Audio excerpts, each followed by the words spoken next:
Hello students, good morning.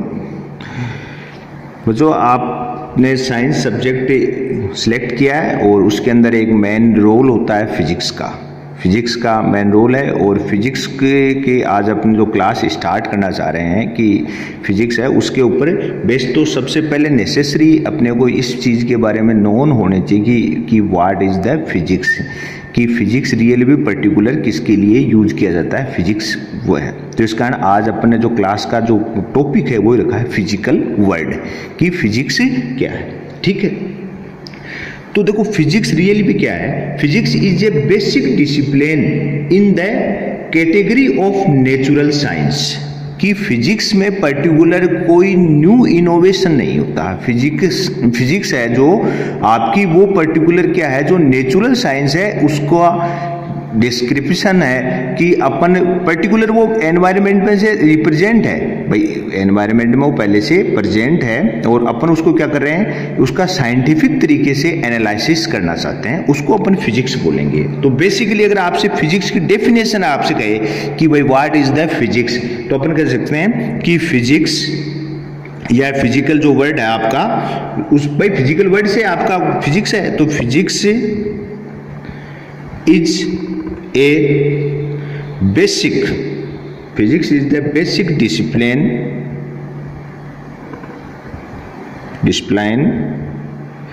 in the category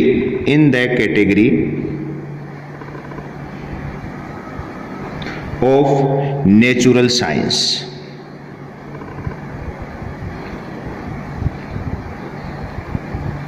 ठीक है, natural science की फिजिक्स है is the basic discipline in the category of natural science, कि आप जो नेचुरली साइंस है, मतलब देखो साइंस के भी टू पार्ट्स होते हैं। अपन बेसिकली एक तो क्या है कि जैसे भाई इनोवेशन हो, कि अपन ने वो नेचर में था नहीं, अपने पर्टिकुलर फर्स्ट टाइम उसको इनोवेट किया है, तो वो तो इनोवेशन है। फिजिक्स के अंदर जो भी अपन रूल पढ़ेंगे, इनके अंदर पर्टिकुलर जो जितने साइंटिस्ट हैं उन्होंने रूल अप्लाई किए हैं, फिजिक्स को कैटेगराइज किया है जैसे भाई मैकेनिक्स हुआ, थर्मोडायनेमिक्स हुआ, इलेक्ट्रोमैग्नेटिक फील्ड थ्योरी है, ऑप्टिक्स है, मॉडर्न फिजिक्स है, सेमीकंडक्टर फिजिक्स वाला पोर्शन है। तो इस सबको क्या कैटेगराइज किया। तो ये जो पर्टिकुलर आप जो भी टोटल फिजिक्स में 11th 12th और अगर हायर एजुकेशन में आप स्टडी करेंगे, उन टोटल में क्या है कि वो नेचर है उसमें पहले से रिप्रेजेंट है। अपन ने उसको सिर्फ क्या किया है, एक एनालिसिस है, और वो एनालिसिस कैसा है, साइंटिफिक फर्स्ट। सेकेंडरी की फिजिक्स के अंदर आपको एक चीज ध्यान रखिएगा कि फिजिक्स टोटली प्रैक्टिकली बेस्ड है, कि जो अगर आपने कोई स्टेटमेंट या थ्योरी अप्लाई की, कोई साइंटिस्ट ने थ्योरी दी या अपना एक स्टेटमेंट दिया, रूल कह सकते हो आप उसको, गया और अपन ने उसको कब मानेंगे, अपन जब मानेंगे उसको कि वो प्रैक्टिकली प्रूव हो। ठीक है, तो ये फिजिक्स से अपन कह सकते हैं। ठीक है, सेकेंडरी दो फिजिक्स वर्ड है जो आपने जब फिजिक्स वर्ड है, ये फिजिक्स वर्ड है, ये ग्रीक वर्ड है, इंग्लिश वर्ड ने होकर कैसा है, ग्रीक वर्ड है। ग्रीक वर्ड के अंदर क्या होता है कि फिजिक्स का सेंस होता है नेचर। फिजिक्स का सेंस क्या होता है, नेचर। तो सेकेंडरी आपको ध्यान होना चाहिए कि the word physics English word नहीं है, ग्रीक वर्ड है। ठीक है, the word physics comes from a Greek, भाई ग्रीक लैंग्वेज भी अपनी, ग्रीक वर्ड मीनिंग, इसका मीनिंग क्या होता है भाई, तो अपन कह सकते हैं मीनिंग नेचर। ठीक है, तो ये चीज ध्यान रखिए कि फिजिक्स वर्ड है वो ग्रीक लैंग्वेज का है और इसका सेंस होता है नेचर फर्स्ट। सेकेंडरी अपने इंडियन लैंग्वेज है जो अपनी संस्कृत है, उसके अंदर इसका सेंस होता है भौतिक। अपने इंडियन लैंग्वेज में इसका सेंस क्या होता है, भौतिक। तो अपन कह सकते हैं इट्स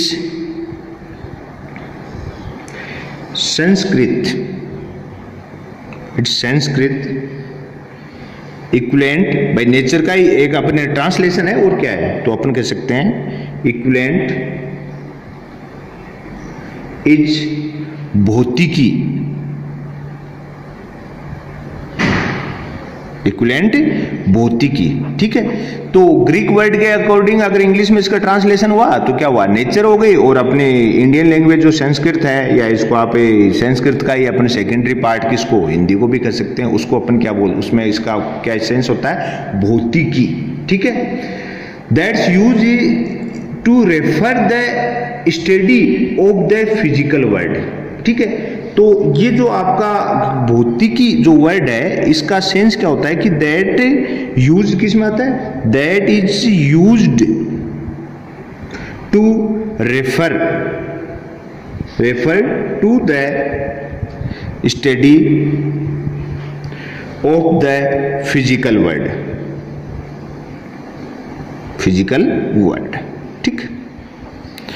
तो यहां से अपने पर्टिकुलर क्या सेंस है, एक तो फिजिक्स मतलब प्रैक्टिकली सब्जेक्ट 100% प्रैक्टिकली प्रूव होगा तो ही थ्योरी है, उसको अपन एक्सेप्ट करेंगे, रूल है उसको एक्सेप्ट होगा जब वो प्रैक्टिकली प्रूव होगा, ठीक है। इनमें हाँ सेकेंडरी अपन जब आगे, अभी तो जैसे आज में फर्स्ट है, आप इंट्रोडक्शन कह सकते हो, आप फिजिक्स का इंट्रोडक्शन है कि अगर अपन जैसे कोई फिजिक्स में कोई रूल अपन अगर स्टडी करेंगे, जैसे न्यूटन्स लॉ आ गया, आइंस्टीन आ गए, कूलम्ब्स आ गए, तो उसको क्या किया, एक तो रूल की फर्स्ट तो होगी थ्योरी कि पर्टिकुलर एक स्टेटमेंट हो गया कि इसके अनुसार ऐसा ऐसा होता है। सेकेंडरी क्या होगी, स्टेटमेंट को वो प्रूव करेगा कि रियल में ये प्रेजेंट है कि आपके नेचर में ऐसा हो रहा है, ठीक है। तो ये अपने को फिजिक्स के अंदर स्टडी करना। अब देखो फिजिक्स की जो क्लासिफिकेशन है या फिजिक्स की आप ब्रांच कह सकते हो, तो उसके अंदर एक तो अपन बेसिकली किसको स्टडी करते हैं, क्लासिकल फिजिक्स। एक तो क्या होती है, क्लासिकल फिजिक्स। क्लासिकल फिजिक्स जो है उसके अंदर अपन किस किस की स्टडी होगी, क्लासिकल फिजिक्स में कौन सी ब्रांच होंगी, इसके कौन से पार्ट हैं। तो क्लासिकल फिजिक्स के अंदर एक तो होता है मैकेनिक्स। क्या होता है, मैकेनिक्स। अब देखो ये वर्ड आप हो सकता है कि फर्स्ट टाइम आपको सुनने को मिले, या आपने वैसे 9th-10th के अंदर मैकेनिक्स के कुछ चैप्टर आपने स्टडी किए हैं। मैकेनिक्स के अंदर स्टडी किसकी होती है, वेलोसिटी, स्पीड, डिस्टेंस। तो अपन मैकेनिक्स में किस कौन कौन सी फिजिकल क्वांटिटी करते हैं, स्पीड, आप कह सकते हो डिस्टेंस, और क्या हो सकता है, वेलोसिटी, ठीक है, फोर्स, मोशन, ऐसे आपने वर्ड पढ़े होंगे, स्पीड, डिस्टेंस, एक्सीलरेशन हो गया, वेलोसिटी हो गई, फोर्स हो गई, मोशन भी है, 1 डायमेंशन मोशन है, 2 डायमेंशन मोशन है, 3 डायमेंशन है, और सर्कुलर मोशन हो गया। तो ये सब पार्ट किस में आते हैं, मैकेनिक्स में। इसके अंदर वेक्टर भी अपने को स्टडी करना है, तो मैथमेटिक्स का पार्ट वेक्टर, बट जो आपके मैकेनिक्स पोर्शन है उसके अंदर वेक्टर बहुत नेसेसरी है, ठीक है। आपको दूसरा क्या है, इलेक्ट्रोमैकेनिक्स, ठीक है, इलेक्ट्रोडायनेमिक्स हो गया। इलेक्ट्रोडायनेमिक्स का सेंस है कि चार्ज की मोशन। अपन दूसरा इसके अंदर किसको पोर्शन होता है, वो होता है इलेक्ट्रोडायनेमिक्स। अभी तो क्या है कि आपको सिर्फ वर्ड से ही नोन होना है, क्योंकि आप पर्टिकुलर इनके बारे में इतना नहीं जानते। अभी तो आप वर्ड को आप नोन होइएगा, टाइम लगेगा और धीरे धीरे आपको ये चीजें क्लियर होती चली जाएंगी, ठीक है। सेकंड पोर्शन अपने किस में लेते हैं, इलेक्ट्रोडायनेमिक्स, ठीक है। थर्ड इसके अंदर जो आता है वो आती है ऑप्टिक्स। थर्ड इसके अंदर किसको लेते हैं, ऑप्टिक्स। ऑप्टिक्स का आपने थोड़ा सा पढ़ा होगा, रिफ्लेक्शन और रिफ्रैक्शन, तो वो पोर्शन किस में आता है, ऑप्टिक्स में, ठीक है। तो एक इसके अंदर कौन आ जाता है, ऑप्टिक्स। तो एक तो मैकेनिक्स आ गई, इलेक्ट्रोडायनेमिक्स आ गई, ऑप्टिक्स आ गई, थर्मोडायनेमिक्स। थर्मोडायनेमिक्स का सेंस होता है जो आप जितने भी व्हीकल देख रहे हैं जिसके अंदर हीट के बारे में, हीट का यूज, जो आपने कहा भाई कि जो इंजन आप देखते हैं, आप जितने भी आप, अब तो धीरे धीरे मॉडर्न वर्ल्ड आ गया उसके अंदर आपको हाई लेवल पर, लेकिन सबसे पहले आपने बताया कि जेम्स वाट था, तो उसने फर्स्ट टाइम में इसके बारे में अपन यूज किया, मतलब हीट को पर्टिकुलर अपन अपने वर्क डन के लिए यूज करना। हीट को किसको कर रहे हैं, वर्क डन के लिए। तो उस पोर्शन को क्या बोलते हैं, थर्मोडायनेमिक्स, ठीक है। तो थर्मोडायनेमिक्स, इसके अंदर क्या आ जाएगा आपका, हीट हो गई, एंट्रोपी हो गई, इनके बारे में डिस्कस करेंगे, ठीक है। सेकेंडरी अपन देखो, ये तो क्लासिकल फिजिक्स के अंदर अपने कहते हैं भाई, मैकेनिक्स भी क्लासिकल फिजिक्स में आता है, इलेक्ट्रोडायनेमिक्स आता है, ऑप्टिक्स आता है, थर्मोडायनेमिक्स आता है, और एक प्रेजेंट टाइम में अपने चल रही है modern physics. Modern physics, modern जो फिजिक्स है उसके अंदर क्या है कि आपने जैसे एटम पढ़ा होगा।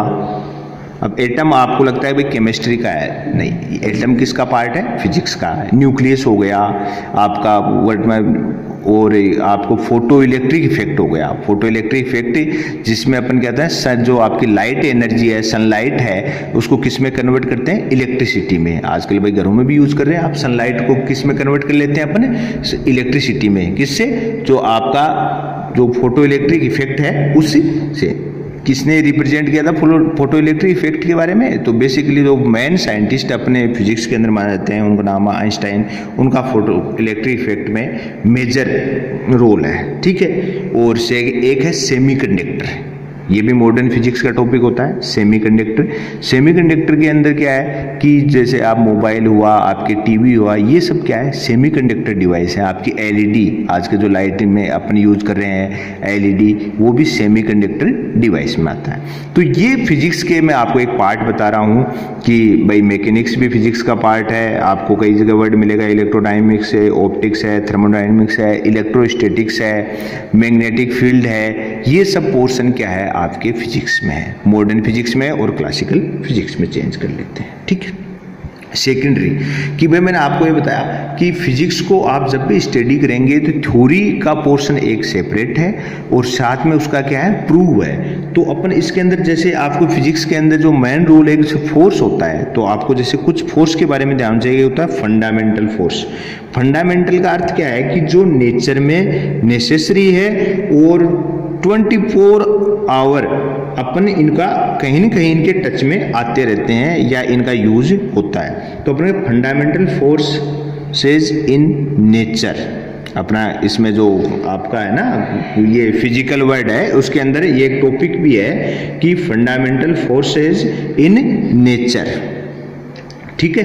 अब इसके अंदर फंडामेंटल फोर्सेस इन नेचर, इसमें कौन कौन है? फर्स्ट है जिसको मेरे हिसाब से कि साइंस ब्रांच से कोई सेंस नहीं है, साइंस स्ट्रीम का कोई सेंस नहीं है, हर व्यक्ति उसको जानता है, जिसको बोलते हैं ग्रेविटेशन फोर्स। क्या जानते हैं अपन? Gravitation force. तो ग्रेविटेशन फोर्स के बारे में अपन इतना तो पता है कि ग्रेविटेशन जो फोर्स होता है उसके अंदर कि भाई अर्थ के इसका सोर्स है। ग्रेविटेशन फोर्स अप्लाई कौन करता है? अर्थ।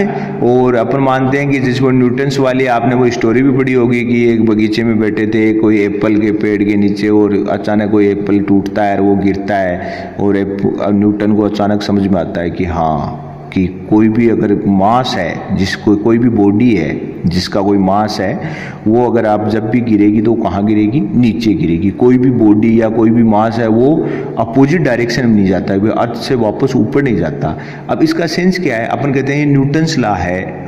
तो न्यूटन्स लॉ जो अपन पढ़ते हैं उसके अंदर एक चीज ध्यान रखिएगा, न्यूटन्स ने अपने को बताया था कि कोई भी मास को अगर आप फ्रीली ड्रॉप करेंगे तो वो कहाँ आएगा? नीचे आएगा, डाउन टू अर्थ आएगा। लेकिन ये चीज बताइए कि न्यूटन्स ने जब इसको पहली बार बताया उससे पहले क्या कोई भी मास था या कोई बॉडी थी, कोई भी चीज थी, वो क्या इसका अपोजिट पोर्शन थोड़ी था, इसका अपोजिट थोड़ी था, हमेशा वो चीजें। लेकिन न्यूटन्स ने पहली बार इसको एक्सप्लेन किया साइंटिफिक तरीके से, इस कारण अपन न्यूटन्स लॉ के बारे में उसको पढ़ते हैं। और ये किसका पोर्शन है? आपका मैकेनिक्स। फिजिक्स की कौन सी में आएगा? मैकेनिक्स में। तो जो ग्रेविटेशन फोर्स है, अब यहाँ तो अपन अर्थ की बात करें तो अर्थ अप्लाई कर रहा है भाई। ग्रेविटेशन फोर्स जो पर्टिकुलर है वो कोई भी टू मास की बॉडी है उनके बीच में अप्लाई होता है। तो अपन कह सकते हैं द ग्रेविटेशन फोर्स या the gravitational force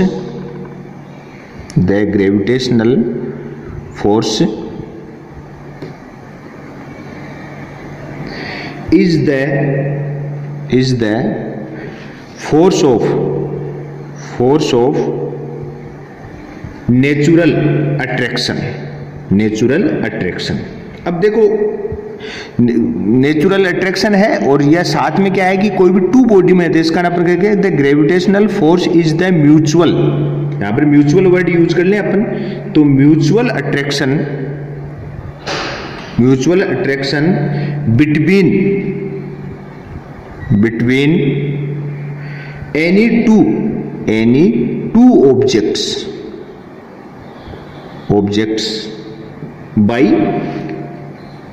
by two objects, ठीक है भाई। अभी इतना अपने स्टेटमेंट लेते हैं। अपन कहते हैं कि जो आपका ग्रेविटेशनल फोर्स है वो क्या है, the gravitational force is the mutual attraction between any two objects, कि कोई भी टू ऑब्जेक्ट है उनके बीच में म्यूचुअल अट्रैक्शन फोर्स होता है। जैसे भाई अपन कोई टू ऑब्जेक्ट अपने अप्लाई करते हैं कि एक ऑब्जेक्ट ले लिया m1, एक का मास ले लिया m1 और ये कोई r डिस्टेंस पे कोई सेकेंडरी ऑब्जेक्ट का हो गया m2, इनके बीच में जो अट्रैक्शन फोर्स होगा वो अप्लाई होगा, वो नेचुरली होता है। वो कैसे अप्लाई होता है? नेचुरली। और वो उसी फोर्स को अपन क्या बोलते हैं? Gravitational force. अब अपन अर्थ पे अपन अगर इस चीज को अप्लाई करके देखें तो अर्थ एक बॉडी बन जाती है। इसमें m1 और m2 में से एक तो क्या बन जाएगा? मास अर्थ का, और सेकेंडरी आप भी हो सकते हैं, मैं भी हो सकता हूं, कोई भी चीज है जो कहां पे होगी, ड्रॉप आएगी तो ड्रॉप जैसे अपन छोड़ेंगे तो देखो कहां जाता है? नीचे। सेंस क्या हुआ कि ये सेकेंडरी मास है, ठीक है। तो कोई भी टू मास है उनके बीच में एक अट्रैक्शन नेचुरली फोर्स अप्लाई होगा, उसको अपन क्या बोलते हैं? ग्रेविटेशनल फोर्स फर्स्ट, ठीक है। सेकेंडरी जो फोर्स है जिसका जो आपको अपन बात करें fundamental force of the nature, उसके अंदर जो सेकेंडरी फोर्स है उसको बोलते हैं इलेक्ट्रोमैग्नेटिक फोर्स। क्या बोलते हैं? Electromagnetic force. ये देखो इनके बारे में वाइड स्टडी है, लेकिन यहाँ पर सिर्फ अपन क्या कर रहे हैं? इंट्रोडक्शन आपके ये इलेक्ट्रोमैग्नेटिक फोर्स। अब इसके आप अगर इसका नाम देखें, इसका जो है उसमें क्या है? इलेक्ट्रोमैग्नेटिक मतलब इलेक्ट्रिक, इलेक्ट्रो का सेंस क्या है? इलेक्ट्रिक फील्ड का भी है और मैग्नेट का है, तो दोनों है यहाँ पे। इलेक्ट्रिक फील्ड भी होता है और मैग्नेटिक फील्ड होता है, उसको बोलते हैं इलेक्ट्रोमैग्नेटिक फोर्स, ठीक है। तो अपन कह सकते हैं कि इलेक्ट्रोमैग्नेटिक जो फोर्स है, electromagnetic force is the force between charge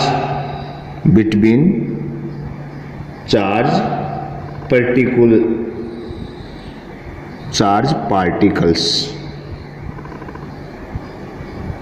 कि इलेक्ट्रोमैग्नेटिक फोर्स है वो कहाँ अप्लाई होगा? Between charge particles. अब देखो फोर्स अप्लाई होगा तो ये तो नॉर्मली है कि मिनिमम रिक्वायरमेंट कितनी है? 2 पार्टिकल की।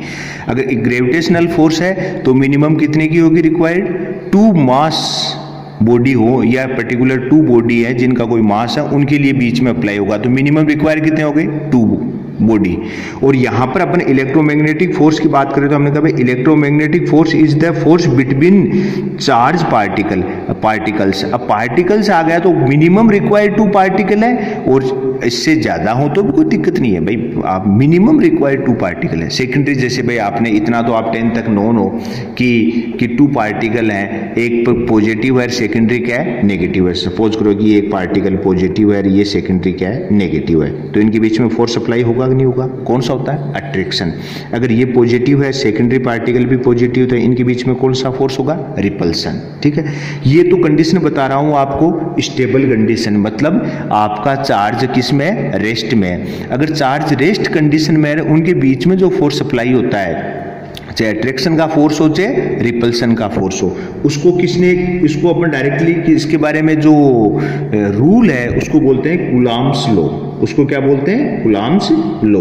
तो ये चीज ध्यान रखिएगा। तो अपन कह सकते हैं कि वेहन देखो चार्ज रेस्ट और मोशन दोनों में अलग चीजें, इसकी प्रॉपर्टी अलग है, इलेक्ट्रोस्टैटिक्स में और आपके आगे मैग्नेट में इसको पढ़ने को मिलता है। तो अपन कहते हैं कि when charge are at rest, कि चार्ज रेस्ट कंडीशन में है, उसमें मोशन 0 है, तो उस कंडीशन में क्या होगा? देन उस कंडीशन में क्या? The force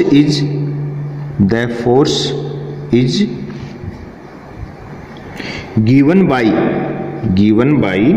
Coulomb's law.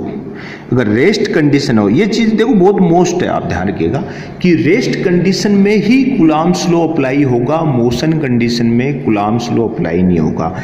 ये तो फिक्स है कि कोई भी टू चार्ज है उनके बीच में फोर्स तो अप्लाई होगा, चाहे अट्रैक्शन हो और चाहे रिपल्सन हो। लेकिन अगर वो रेस्ट कंडीशन में है तो उस कंडीशन में उसको कोई किसने बताया कि आपके कूलम्ब्स लॉ, ठीक है, सेकेंडरी। और चार्ज इन मोशन, अगर चार्ज है वो क्या है कि मोशन की कंडीशन, अपन कहते चार्ज इन मोशन, अगर मोशन है तो उस कंडीशन में क्या होगा, अगर चार्ज मोशन में है तो फर्स्ट तो क्या कि चार्ज जब मोशन होता है तो आपने 10th क्लास में स्टडी करी होगी कि अपने क्या जनरेट करता है, मैग्नेटिक फील्ड। तो अपन कहते हैं charge in motion produce magnetic effect, magnetic effect, effects and a magnetic field, magnetic field and देखो क्या है, रेस्ट कंडीशन में तो सिर्फ क्या होता है, चार्ज इलेक्ट्रिक फील्ड ही जनरेट करता है। तो इलेक्ट्रिक फील्ड के अंदर क्या होगा, या तो अट्रैक्शन फोर्स अप्लाई हो जाएगा या रिपल्सन। कौन अप्लाई, इसको किसने अपने को एक्सप्लेन किसने किया, कूलम्ब्स ने। तो उस कंडीशन में क्या बोलते हैं, Coulomb's law.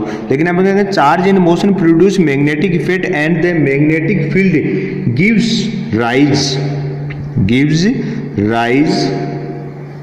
To a force on a motion charge है जो आपका ऑन ए चार्ज, ठीक है। तो ये चीज ध्यान रखिएगा कि on A, upon moving word use कर लो भाई, moving charge, on a moving charge. Sense क्या हुआ कि स्टेबल कंडीशन में अगर चार्ज है तो उस कंडीशन में जो फोर्स अप्लाई होगा वो तो किसने अपने को बताया था, कूलम्ब्स लॉ। तो अपन कूलम्ब्स लॉ कह रहे हैं। लेकिन अपन कह रहे हैं कि if charge in the motion, अगर चार्ज मोशन में है उस कंडीशन में क्या करता है, वो मैग्नेटिक फील्ड जनरेट करता है, मैग्नेटिक फील्ड प्रोड्यूस करता है। जनरेट वर्ड तो ठीक नहीं होता, रीजन क्या है, क्योंकि भाई जनरेट का अर्थ होता है कि भाई वो पर्टिकुलर अपन ने ही बनाया, तो ऐसा हो नहीं सकता। प्रोड्यूस वर्ड ठीक है, तो अपन कहते हैं कि charge in motion produce magnetic effect, कि जब चार्ज मोशन में होगा तो मैग्नेटिक फील्ड प्रोड्यूस करेगा। और ये जो मैग्नेटिक फील्ड है ये gives rise to a force, ये मैग्नेटिक फील्ड उस पर एक फोर्स अप्लाई करेगा, किस पे, मूविंग चार्ज पे। तो एक पहला तो हो गया ग्रेविटेशनल फोर्स, सेकेंडरी हो गया इलेक्ट्रोमैग्नेटिक फोर्स, ठीक है। थर्ड जो अपन नेचुरल फोर्स कर रहे हैं, थर्ड होता है वो होता है strong nucleus force, strong nuclear force. अब आपको ये चीज पता लग रही है कि इसमें वर्ड से बता रहे हैं न्यूक्लियर मतलब क्या है, न्यूक्लियस में अप्लाई होगा। स्ट्रॉन्ग न्यूक्लियर फोर्स कहाँ होता है, न्यूक्लियस। अब कोई भी एटम है उसके न्यूक्लियस में कौन होते हैं भाई, प्रोटॉन और न्यूट्रॉन, ये न्यूक्लियस है। तो आपको बताइए भाई प्रोटॉन है तो वो सिंगल प्रोटॉन तो है नहीं भाई, वो तो अब डिपेंड करेगा कि हाइड्रोजन में चलो अपन कह सकते हैं सिंगल प्रोटॉन होता है, लेकिन अगर आप कार्बन या कोई भी नाइट्रोजन कोई भी एग्जाम्पल लेंगे तो मोर देन वन, भाई प्रोटॉन की वैल्यू क्या होगी, मोर देन वन। उस कंडीशन में क्या होगा, प्रोटॉन है वो ऑल क्या है, पॉजिटिव, और सेम चार्ज के अंदर कौन सा फोर्स होगा, रिपल्सन। रिपल्सन फोर्स होगा तो प्रोटॉन क्या है, न्यूक्लियस से बाहर होना चाहिए। सेंस क्या हुआ कि न्यूक्लियस की पोजीशन कंटिन्यूअसली स्टेबिलिटी नहीं हो सकती, ठीक है। तो लेकिन अपन जानते हैं कि प्रैक्टिकली क्या है कि न्यूक्लियस क्या है कि नेचर में प्रेजेंट है। इसका सेंस क्या है कि इस न्यूक्लियस को कौन भाई रखता है बनाए हुए, नेचर में इसको कौन बना के रख रहा है, तो उसको अपन बोलेंगे strong nucleus force. Strong nucleus force है ये, इसको कंटिन्यूअसली रखता है, ठीक है। तो अपन कह सकते हैं कि the strong nuclear force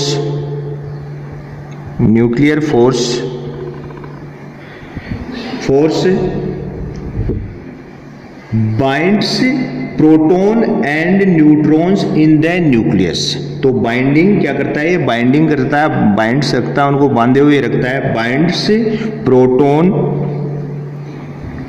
protons and neutrons in A nucleus, ठीक है। तो न्यूक्लियस में जो आपके प्रोटॉन और न्यूट्रॉन हैं उसका रीजन कौन होता है, strong nucleus force first. Secondary क्या है, इसकी रेंज वेरी वेरी स्मॉल होती है। न्यूक्लियस फोर्स की आपकी क्या है, रेंज वेरी वेरी स्मॉल है। अपने कह सकते हैं इसी रेंज है वो कहां तक होती है, ओनली न्यूक्लियस। तो ये चीज ध्यान रखिएगा। और सेकेंडरी ये स्ट्रॉन्गेस्ट फोर्स है, तो अपन कह सकते हैं the strong nucleus force is the strongest. तो अपन कह सकते हैं द स्ट्रॉन्गेस्ट फोर्स है ये, ध्यान रखिए भाई। इससे ज्यादा स्ट्रॉन्ग नेचर में कोई फोर्स नहीं है, तो ये चीज ध्यान रखें आप। Strongest of all, the strongest force of all fundamental force, ठीक है, फंडामेंटल फोर्सेस।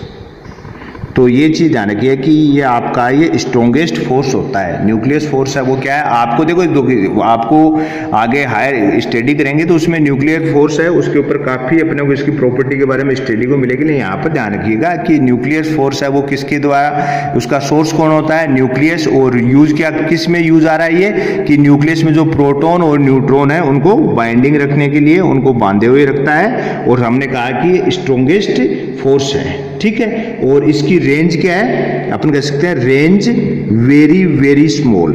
रेंज क्या है, वेरी वेरी स्मॉल। आपको पता है कि न्यूक्लियस की जो रेडियस है वो कितना, साइज क्या होती है, वो होता है 10⁻⁻15 मीटर।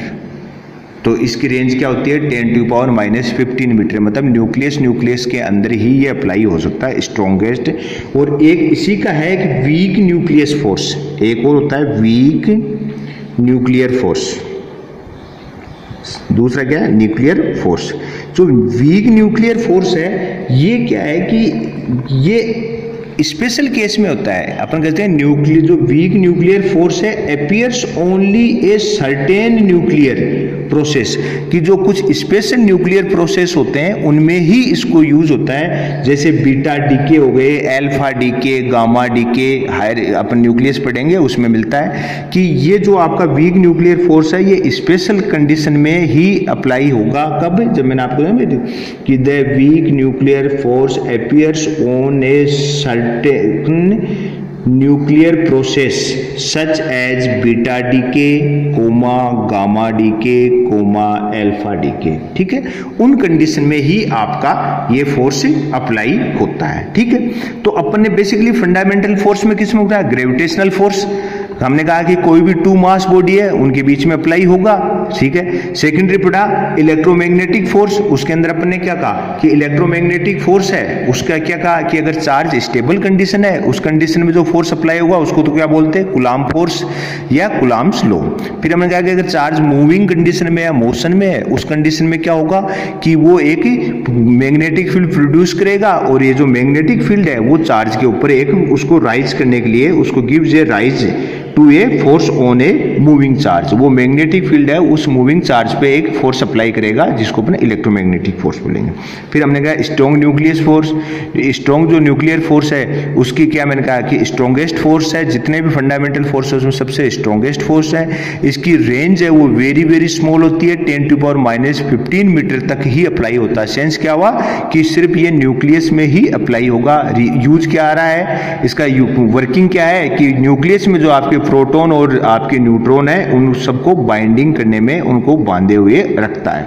और फिर मैंने एक बताया वीक न्यूक्लियर फोर्स, मैंने कहा कि ये हमेशा अप्लाई नहीं होगा, स्पेशल केस है कि ये कब होगा कि appears only in the certain nuclear process, कि जो आपके जो स्पेशल न्यूक्लियर प्रोसेस है जो कौन से किस में अप्लाई, जो रेडियो एक्टिव एलिमेंट होते हैं, कौन से होते हैं, रेडियो एक्टिव एलिमेंट है, उनके अंदर अल्फा डीके, बीटा डीके और गामा डीके, कि अल्फा रेज, बीटा रेज ये सब वहाँ से उसमें से निकलते हैं, उस कंडीशन में ही ये आपका वीक न्यूक्लियर, ये बेसिकली किस में होता है, रेडियो एक्टिव एलिमेंट के लिए, ठीक है। तो आज जो अपनी क्लास थी उसमें बेसिकली अपन ने ट्राई करी कि फिजिक्स को फंडामेंटली फिजिक्स के बारे में जानने की, सब चीज़ें करने की। अपनी जो नेक्स्ट क्लास है वहाँ से अपन बेसिकली फिजिक्स को प्रोसेस करेंगे, स्टार्ट करेंगे, जो होगा मेजरमेंट पे, किस पे होगा, मेजरमेंट। कि कोई भी फिजिकल क्वांटिटी है उसको अपने को प्रेजेंट टाइम में अगर यूज करना है तो उसमें मेजरमेंट नेसेसरी है। जैसे अगर आपको लेंथ है तो आपको मेजर करनी है तो आप मीटर यूज करते हैं, सेंटीमीटर यूज करते हैं। ऐसे अगर आपको मास है तो अपन क्या करते हैं, किलोग्राम हो सकता है, केजी हो सकता है, आपका ग्राम हो सकता है।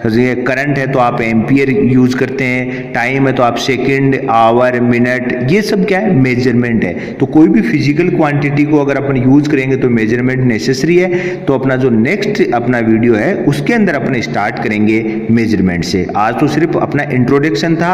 अगर आपको नॉर्मली इसमें कुछ अगर थोड़ा सा क्या होता है, नया सब्जेक्ट है तो हो सकता है कि आपको थोड़ा सा इसके अंदर इंटरेस्ट कम आया हो, लेकिन अगर आप लगातार कंटिन्यूसली बने रहेंगे तो उस कंडीशन में ही आप फिजिक्स को नोन कर पाएंगे, सीख पाएंगे, इसके बारे में जान पाएंगे। ठीक है, तो फिजिक्स के जो फर्स्ट रूल है वो है रेगुलरिटी। तो आप कंटिन्यूसली लीजिए और लगातार पढ़िए। कल से अपन स्टार्ट करेंगे मेजरमेंट पे। ठीक है, आज के लिए इतना ही। थैंक्स।